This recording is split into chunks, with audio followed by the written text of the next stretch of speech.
로이드 존스와 함께하는 로마서 묵상. 오늘 로마서 묵상의 제목은 그의 이름이 나의 이름이 되는 권세입니다. 오늘의 로마서 말씀을 읽겠습니다. 로마서 7장 4절입니다. 그러므로 내 형제들아 너희도 그리스도의 몸으로 말미암아 율법에 대하여 죽임을 당하였으니 이는 다르니 곧 죽은 자 가운데서 살아나신 이에게 가서 우리가 하나님을 위하여 열매 맺게 하려 함이라. 아멘. 오늘의 로마서 강의 읽기입니다. 그리스도인을 주 예수 그리스도와 결혼한 자로 비유하는 이 특별한 묘사만큼 성화를 고무시키는 진리의 국면은 없습니다. 모든 그리스도인은 그리스도에게 시집간 것입니다. 우리는 결코 그 지위를 박탈당하지 아니합니다. 우리는 율법에 대하여 결혼하였든지 아니면 그리스도에 대하여 결혼한 사람들입니다. 그리스도인들이면 누구에게나 그 특권들이 속해 있습니다. 첫 번째 특권은 그의 이름이 우리의 이름이 된다는 것입니다. 한 여자가 한 남자와 결혼하게 될 때 그는 자기 자신의 성을 버리고 그 남편의 성을 취하게 됩니다. 성경은 말하기를 그리스도에게도 그러하다고 하고 있습니다. 그리스도인이란 명칭이 우리의 새 이름이 된 것입니다. 그의 이름이 우리에게 부여됩니다.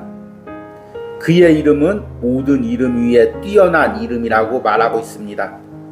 하늘과 땅에 있는 자들과 땅 아래 있는 모든 자들로 모든 무릎을 예수의 이름에 꿇게 하시고 그 이름이 우리의 이름이 되었습니다. 우리에게 붙여질 수 있는 것 중에서 이보다 더 큰 칭호와 더 큰 존귀는 없습니다. 여러분은 이런 일에 관심이 있습니까? 여러분은 이 명성에 관심이 있습니까? 그리스도인이 된다는 것과 비교할 수 있는 일이 어디 있겠습니까? 우리가 그리스도인임을 변론하기를 부끄러워하고 사람들이 우리가 그리스도인인 줄 알까봐 두려워하고 세상 속에 있는 이생의 자랑에 매력을 느끼는 것들을 부끄럽게 생각해야 합니다. 우리의 마음의 고통들은 우리의 신분과 우리의 특권을 깨닫지 못하는 사실에서 비롯됩니다. 두 번째 특권은 우리가 그의 이름에 동참할 뿐만 아니라 그의 서 있는 위치에도 동참합니다. 너희는 하나님으로부터 나서 그리스도 예수 안에 있고 예수는 하나님으로부터 나와서 우리에게 지혜와 의로움과 거룩함과 구원함이 되셨으니 우리는 그리스도에게 시집갔기 때문에 그의 지혜와 의로움과 거룩함은 우리 것이 되었고 그 안에서 완전하게 있게 된 것입니다. 우리에게 입혀지는 것은 그의 의의 두루마기입니다. 그것은 우리의 의가 아닙니다. 그의 의가 우리에게 전가된 것입니다. 이것은 가장 실제적인 문제입니다. 마귀는 와서 우리의 쓸모없음과 실패와 우리의 죄를 지적할 것입니다. 그는 우리로 하여금 자신의 내부를 바라보게 하며 우리를 침체시킬 것입니다. 그가 이런 일에 자주 성공하는 것은 우리의 어리석음과 무지 때문입니다. 마귀를 대처하는 단 하나의 방법은 우리가 그리스도와 결혼했으며 그의 서 있는 위치가 우리의 것이라고 하는 점을 깨닫는 것입니다. 우리는 그와 연합하였습니다. 그러므로 우리는 하나님 앞에 서게 되었고 하나님께서는 우리 자신을 보시지 않으시고 그리스도를 보십니다. 아멘.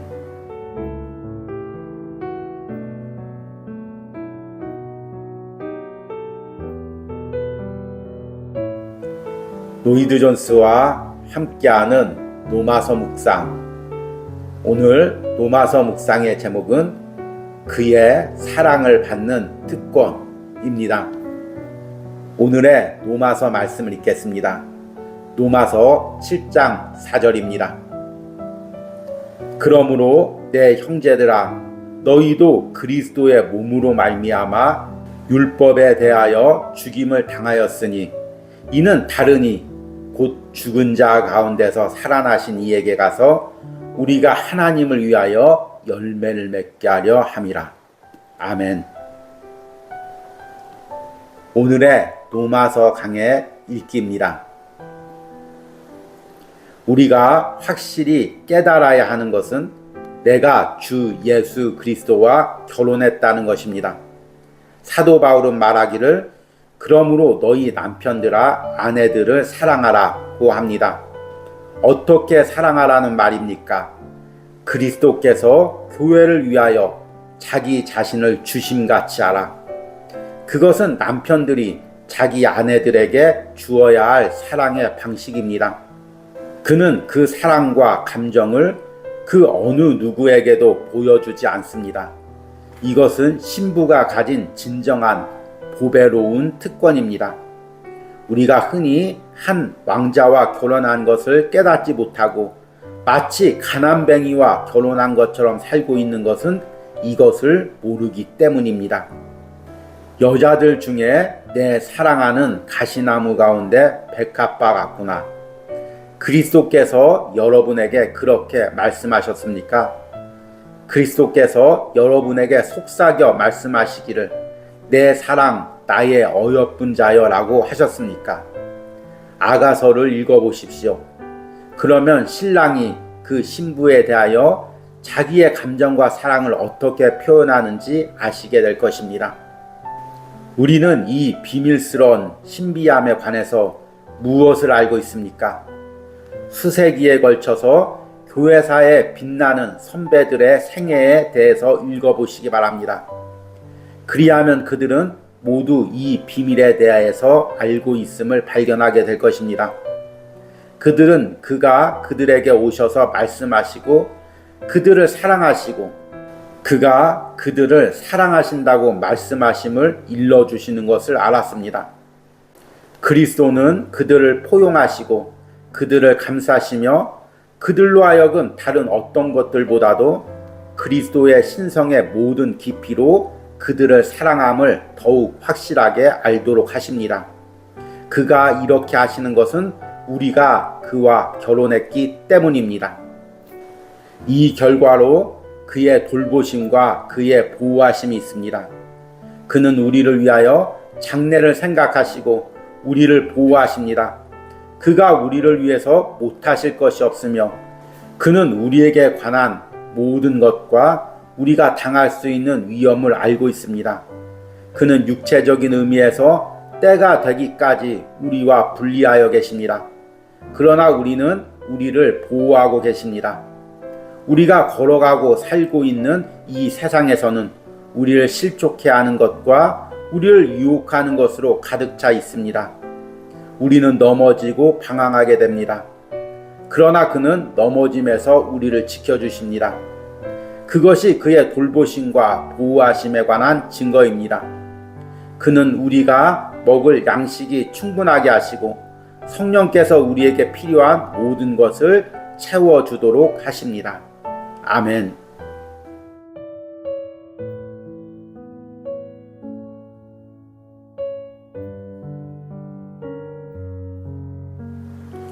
로이드 존스와 함께하는 로마서 묵상. 오늘 로마서 묵상의 제목은 그리스도와의 결혼으로 얻는 열매입니다. 오늘의 로마서 말씀을 읽겠습니다. 로마서 7장 4절입니다. 그러므로 내 형제들아 너희도 그리스도의 몸으로 말미암아 율법에 대하여 죽임을 당하였으니 이는 다르니 곧 죽은 자 가운데서 살아나신 이에게 가서 우리가 하나님을 위하여 열매를 맺게 하려 함이라. 아멘. 오늘의 로마서 강의 읽기입니다. 그렇다면 하나님께서 우리를 그리스도와 결혼하게 함으로써 이루시려는 목적은 무엇입니까? 그리스도와의 연합의 목적은 우리가 하나님을 위하여 열매를 맺게 하려 함이라고 말하고 있습니다. 여기서 열매란 결혼 생활에서 자녀를 얻는 것에 비유한 말씀입니다. 그리고 그리스도와의 결혼 관계에서 얻는 열매란 거룩을 의미합니다. 자기의 이익과 미래만을 위해 결혼하는 신부는 매우 가련한 신부입니다. 그러한 여자는 나는 더 이상 애쓰지 않을 거예요. 내 장래는 확실하니까요. 나는 노년에 이르렀어도 나는 보호를 받을 거예요. 라고 말합니다. 우리는 그런 태도를 경멸합니다. 인간적인 수준에서조차 그러한 타산적인 결혼과는 경멸됩니다. 그런데 주 예수 그리스도를 믿는 그리스도인들이 그러한 이유만을 가지고 있다면 어떻게 되겠습니까? 감사하게도 우리는 죄 용서함을 받았고 안전을 보장받았습니다. 그러나 여러분은 오직 이러한 축복들을 소유하기 위해서만 그리스도와 결혼한 것이 아닙니다. 행복하게 되는 것이 유일한 목적이 되어서는 안 됩니다. 또한 기쁨을 얻기 위해서만 되어서도 안 됩니다. 여러분의 몸만을 치료하기 위해서도 안 되고 어떤 시험만을 이기기 위해서도 안 되는 것입니다. 저는 그리스도의 사랑의 엄청난 체험을 말씀드렸습니다. 그러나 그러한 체험만을 위해서 그리스도와 결혼하는 것은 아닙니다. 그리스도와의 결혼의 진정한 목적은 우리가 거룩의 열매를 맺는 것입니다. 무엇이 거룩함입니까? 거룩은 하나의 감정이 아닙니다. 거룩함은 하나님의 영광을 위해서 살고 하나님을 찬양하며 사는 것입니다. 그로 인해 맺히는 성령의 열매입니다. 사랑과 희락과 화평과 오래 참음과 자비와 양성과 충성과 온유와 절제니 우리가 그러한 열매를 맺히기 위해서 그리스도와 결혼하는 것입니다. 구원의 전체 목적과 모든 관계는 우리를 거룩하게 하는 것입니다. 더불어 우리가 그리스도와 연합되는 순간 그 과정이 시작됩니다. 그 순간부터 둘이 한 몸을 이루는 순간 그리스도의 권능이 역사하기 시작합니다. 열매가 때에 따라서는 매우 작고 연약하고 쇠약하고 병들어 보일 수 있습니다. 그럼에도 불구하고 그리스도의 영혼 속에는 하나님의 생명이 있으며 우리가 하나님의 성품에 참여한 자가 되었다고 말하는 것입니다. 아멘.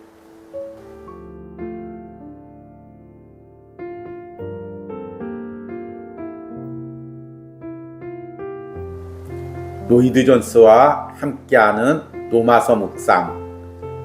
오늘 로마서 묵상의 제목은 나는 죄에 속고 있었습니다. 입니다. 오늘의 로마서 말씀을 읽겠습니다. 로마서 7장 5절입니다. 우리가 육신에 있을 때에는 율법으로 말미암아 죄의 정욕이 우리 지체 중에 역사하여 우리로 사망을 위하여 열매를 맺게 하였더니. 아멘. 오늘의 로마서 강의 읽기입니다. 육신 안에 있다는 말은 영 안에 있다는 것의 반대말입니다. 그러므로 육신 안에 있다는 것은 거듭나지 못했다는 의미입니다. 그것은 죄 가운데 있는 사람의 상태요, 그 상태는 죄가 지배하는 상태입니다. 그것은 죄의 악한 원리가 그의 삶의 전체를 조장하고 있다는 의미입니다. 그것은 그가 부패한 본성을 가지고 있다는 의미입니다. 죄의 정욕이라는 말은 정욕과 탐욕과 죄에 대한 애정을 의미합니다. 바울은 우리가 육신 안에 있을 때 이런 것들이 우리 속에 있었다고 말합니다. 그것들은 인간이 타락한 후 모든 인간에게 나타나는 공통적인 특성입니다. 죄의 정욕이란 하나님이 주신 본능 자체를 의미하지는 않습니다. 하나님이 주신 본능들은 그 자체로는 악하지 않습니다. 그러나 죄의 결과로 인해서 이런 본능들이 악의 통로로 이용되고 있음을 의미합니다. 율법으로 말미암는다는 말은 이 구절의 핵심 의미입니다. 말미암아라는 단어에서 알 수 있듯이 이것은 율법이 죄와 정욕 자체라는 말이 아닙니다. 그가 말하고 있는 것은 율법이 죄를 격동시키고 일으키고 어떤 의미에서는 불일 듯 하게 한다는 것입니다. 이런 과정들의 결과는 무엇입니까? 바울은 그것을 사망의 열매라고 말하고 있습니다. 4절에 하나님을 위하여 열매 맺는 것과 반대되는 개념입니다. 우리는 예수 그리스도를 알기 전에 사망을 위한 열매를 맺느라 시간을 보냈습니다. 그렇다면 이 말씀이 우리에게 말하고자 하는 것은 무엇입니까? 먼저 죄의 무서운 성질에 관한 진리입니다. 죄란 얼마나 무서운 것입니까? 또한 그것이 얼마나 가공한 권세입니까? 현대 도덕적이고 심리학적인 가르침에서는 죄는 단순히 소극적이고 좋은 성질이 결핍한 것에 불과합니다. 그러나 바울은 죄의 충동과 죄의 정욕이 존재한다고 말하고 있습니다. 육신적인 사람은 그것을 억제할 아무런 능력이 없습니다. 죄는 그 충동들로 인해 그를 지배하고 주인 노릇하며 운전해 나갑니다. 그 충동들이 얼마나 강하고 교묘한지 심지어 하나님이 주신 율법들까지 무력화시킨다고 말하고 있습니다. 아니, 오히려 율법은 그 반대 일을 합니다. 율법은 죄를 일으키고 정욕과 탐심과 충돌을 더 격발합니다. 더 나아가 이 말씀은 주 예수 그리스도와 그의 공로의 절대적 필요성을 보여줍니다. 예수님이 이 땅에 오시고 죽으시고 다시 사신 것은 이 때문이었습니다. 율법에 의해서는 우리 지체 속에서 강력히 역사되고 있는 죄의 욕망이 사망을 위해 열매 맺는 것을 막을 수가 없기 때문입니다. 그는 다른 방도가 없었습니다. 그는 오셔야만 했습니다. 이 구절이 그것을 증명합니다. 아멘.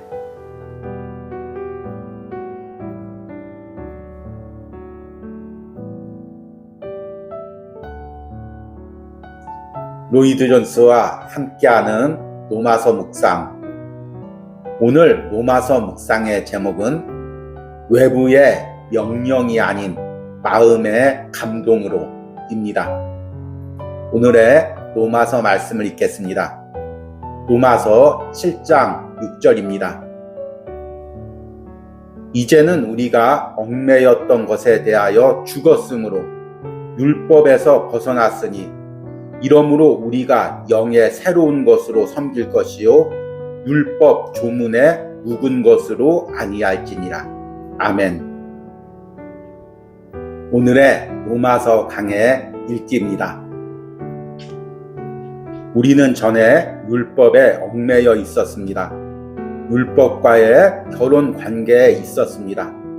율법은 우리를 통제하고 우리의 행동 전체를 주관했었습니다. 그러나 이제는 우리가 그것으로부터 구원을 받았고 전에 우리에게 영향을 끼쳤던 율법에 대하여 죽게 되었습니다. 그로 인해 우리는 새로운 것을 섬기는 위치에 이르렀습니다. 이 말씀은 옛사람과 새사람이 무엇을 어떤 방식으로 섬기고 있는가의 차이를 설명하고 있습니다. 그 첫 번째로 옛사람과 새사람의 사이의 큰 차이는 우리가 더 이상 조문에 묵은 것으로 하지 아니하고 영의 새로운 것으로 섬긴다는 것입니다. 성령 안에서 영이 되는 삶과 조문에 따라 육체 안에서 사는 삶의 방식에는 상세하게 어떤 차이들이 있습니까? 그 차이는 고린도후서 3장 3절에 잘 나타나 있습니다.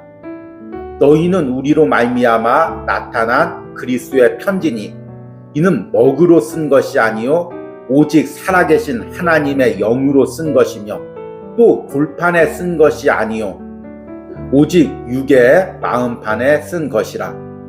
전에는 먹으로 쓴 것이었습니다. 그러나 이제는 더 이상 그렇지 않습니다. 이제는 성령으로 쓸 것입니다. 그러나 더 나아가 돌비에 쓴 것이 아닙니다. 그것은 여러분의 밖에 있는 것이었습니다. 그러면 어디에 썼습니까? 신비에 쓴 것입니다. 옛 율법은 사람의 밖에 있었으며 돌에다 잉크로 쓴 것입니다. 육안으로 볼 수 있게 쓴 것입니다. 그러나 더 이상 그러하지 않습니다. 이제는 마음의 육비에 새겨졌으며 쓰여졌습니다. 인격의 가장 중심이요 인간 존재의 가장 깊은 곳인 마음의 비에 새겨졌다는 것입니다. 더 이상 우리 밖에 있는 무엇을 보지 않습니다. 이미 우리 안에 있으며 우리 안에서 한 원리로 역사하고 있는 것을 생각하고 있는 것입니다. 여기서 우리는 두 언약, 두 삶의 방식의 근본적인 대조를 보게 됩니다. 예전에 진정으로 그리스도인이 되기 전에는 우리 밖에 있는 어떤 표준과 본에 일치하려고 노력하였습니다.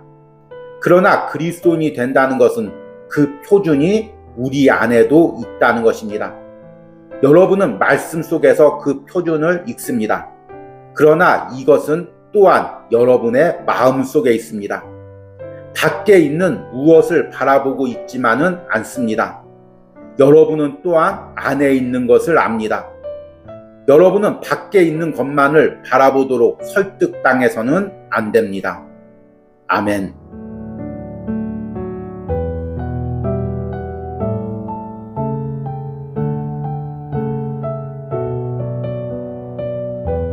로이드 존스와 함께하는 로마서 묵상. 오늘 로마서 묵상의 제목은 행위가 아닌 마음으로 말씀을 대하는 사람입니다. 오늘의 로마서 말씀을 읽겠습니다. 로마서 7장 6절입니다. 이제는 우리가 얽매였던 것에 대하여 죽었으므로 율법에서 벗어났으니 이러므로 우리가 영의 새로운 것으로 섬길 것이요 율법 조문에 묻은 것으로 아니할지니라. 아멘. 오늘의 로마서 강의 읽기입니다. 둘째로 이 성령 안에 있는 새 생명이 뜻하는 바는 이제 율법에 대한 새로운 이해를 가지게 되었다는 것입니다. 옛사람은 말씀을 들어도 그 말씀의 의미를 깨닫지 못했습니다. 고린도후서 3장에서 수건이 그들의 마음에 덮였다고 하였습니다. 그들은 매주 모세의 율법을 낭독하는 것을 들었습니다. 그러나 그들의 마음에 수건이 덮여 있어서 그것을 이해하지 못했습니다. 그러나 언제든지 주께로 돌아가면 그 수건이 벗어지라고 바울은 말합니다. 옛사람은 말씀을 읽어도 하나님의 목적에 대하여 아무런 개념을 가지지 못합니다. 그들은 하나님의 위대한 구원의 계획과 목적과 체계에 관하여 아는 바가 없습니다. 옛사람은 단순히 율법을 읽으며 그것을 지키면 하나님을 흡족해 해드릴 것이라고 생각하였던 것입니다. 그들은 율법이 그리스도께 인도하는 몽학선생에 불과하다는 것을 깨닫지 못했던 것입니다. 셋째로 성령 안에 있는 사람은 율법의 문자를 지키는 것과 율법의 정신에 관심을 가지는 것의 차이를 깨닫습니다. 예수님 당시 바리새인과 서기관들과 율법사들은 율법의 문자에만 관심이 있었지 진정으로 율법에 있어서 문제가 되는 것이 거기에 내포된 정신이라는 것을 전혀 이해하지 못했습니다. 그들은 율법에 탐내지 말라고 한 것이 무엇인지 전혀 이해하지 못하고 파악하지 못하였습니다. 어떤 일들을 삼가는 것만으로 충분하지 못합니다. 문제는 그것을 하고 싶어 하고 있느냐 하는 것입니다. 상상으로, 마음으로, 생각으로 죄를 짓고 있느냐? 너희는 그것을 탐하고 있느냐? 탐욕은 하나님 보시기에 죄입니다. 하나님은 마음을 읽고 마음에 관심을 두십니다. 우리가 율법의 영적인 성격과 율법의 적극적인 성격을 인식하기만 하면 그는 그의 전에 외적인 의가 얼마나 절망적으로, 기계적으로, 피상적인 성질을 가졌는지 알게 됩니다. 그는 이제 그것이 하나님 앞에 전혀 무가치하게 된 것임을 배우게 됩니다. 그러나 이것을 아는 사람은 성령 안에 있는 사람밖에 없습니다. 사람이 성령의 영역에 들어가는 순간 그는 그가 전적으로 정죄받고 있는 것을 알고 그는 강력하게 주 예수 그리스도 안에 있는 구원을 추구하게 됩니다. 아멘. 우리 함께 기도하겠습니다. 주님, 한 주간 무더위 가운데서도 로마서 묵상에 동참한 모든 심령들을 오늘 말씀으로 위로하시고 또한 말씀으로 새 힘을 더하여 주시옵소서. 한 주간 로마서 말씀을 통해 성령 안에서 신앙생활을 한다는 것이 무엇인지를 깨닫게 해주신 은혜에 감사합니다. 이제 내가 더 이상 외적인 말씀에 집착하지 않게 하시고 외적인 행위로 말씀을 지키는 것에 집착하지 않게 하여 주시옵소서. 먼저 나의 중심으로 말씀을 지키고자 간구하게 하여 주시옵소서. 그리고 이것이 내 힘과 내 노력으로 할 수 없음을 깨닫고 날마다 성령의 은혜와 도움을 구하게 하여 주시옵소서. 주님, 내가 행위적으로 말씀을 한두 가지 지키면서 그것이 자기 의를 쌓는 방편이 되지 않기 원합니다. 오늘 말씀을 묵상할 때 내가 그동안 쌓아두었던 모든 자기의가 말씀 앞에서 복음 앞에서 깨어지기를 원합니다. 마음으로 하나님을 진정으로 섬길 수 없음을 깨닫고 날마다 성령 안에서 나를 깨트려가는 은혜가 있게 하여 주시옵소서. 이런 은혜를 무더위 가운데서도 한 주간 로마서 묵상에 동참한 모든 신령들에게 차고 넘치도록 부어주시옵소서. 예수님의 이름으로 기도했습니다. 아멘.